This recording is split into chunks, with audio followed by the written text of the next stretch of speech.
안녕하세요. 김진 목사입니다. 오늘은 역대상 21장의 말씀으로 함께 은혜 나누기 원합니다.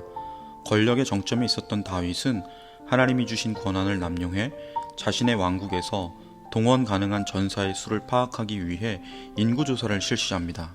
성경 전체에서 사탄은 그리 많이 등장하지 않습니다. 특히 구약에서는 아주 드물게 언급됩니다. 다윗의 이번 인구조사는 사탄이 다윗을 부추겨 진행하게 된 인구조사입니다. 이 인구조사는 잘못된 것입니다. 그 첫 번째 이유는 다윗의 교만의 죄 때문에 생겨난 산물이라는 것입니다. 다윗은 당시 각 지파가 공급한 그의 군대 내 병력조차도 개수하지 않고 있으면서 이스라엘 전역에서 병역에 동원될 수 있는 모든 남자를 개수합니다. 다윗은 필요할 경우 끌어모을 수 있는 예비 병력이 얼마나 많은지 과시하며 우쭐대고 있습니다. 그 인구 조사를 실시할 만한 현실적인 이유가 없습니다. 단지 다윗 자신의 군사적 자원이 얼마나 엄청난지 정확히 알고 싶었습니다. 두 번째로 이 인구 조사는 구약의 여러 금지 명령을 위반하는 것입니다. 이런 광범위한 개수는 최근에 약혼하거나 새집을 짓거나 포도원을 만든 사람들처럼 하나님께서 특정의 사람들에게 허락하셨던 군역 의무 면제를 고려하지 않았습니다. 그런데 가장 중요한 것은 인구조사가 구약의 율법을 따라 깨끗하다고 간주되는 사람들을 대상으로 실시되어야 한다는 것입니다. 그 규례는 각 사람이 반세겔짜리 동전 하나를 성전 금고에 기부함으로써 자신이 부정한 상태가 아님을 나타내는 의식이 있어야 합니다. 그런 사람에 한해서만 계수되어야 합니다. 게다가 그 절차를 따르지 않을 경우 받게 될 징계, 질병도 분명히 말씀하시는데 그것은 이스라엘 백성 스스로 온역을 자초하는 것입니다. 다윗의 인구조사는 이런 조항들 가운데 어느 것도 포함하고 있지 않습니다. 이에 이 명령을 받은 요압 장군은 하나님의 뜻이 아니라 거절하지만 다윗은 끝까지 밀어붙입니다. 요압은 인구조사를 하지만 두 지파는 제외합니다. 레위 지파와 베냐민 지파입니다.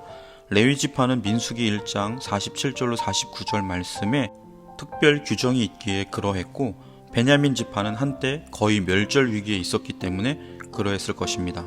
하나님께서는 다윗의 범죄 앞에 선지자 갓을 통해 하나님의 세 가지 징계 중 하나를 택하라 합니다. 3년의 기근, 석 달 동안 적군에게 패하여 쫓김, 사흘 동안의 전염병입니다. 다윗은 하나님의 손을 선택합니다. 이스라엘의 온역, 전염병으로 7만 명이 희생을 당합니다. 다윗은 하나님 앞에 회개합니다. 다윗의 회개 가운데 하나님께서는 온역을 거두십니다.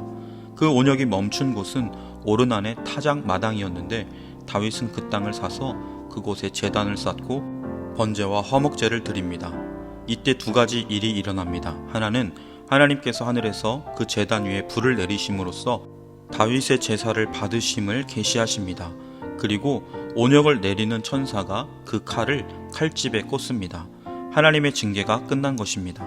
다윗은 그곳을 하나님을 예배하는 공식적 장소로 지정합니다.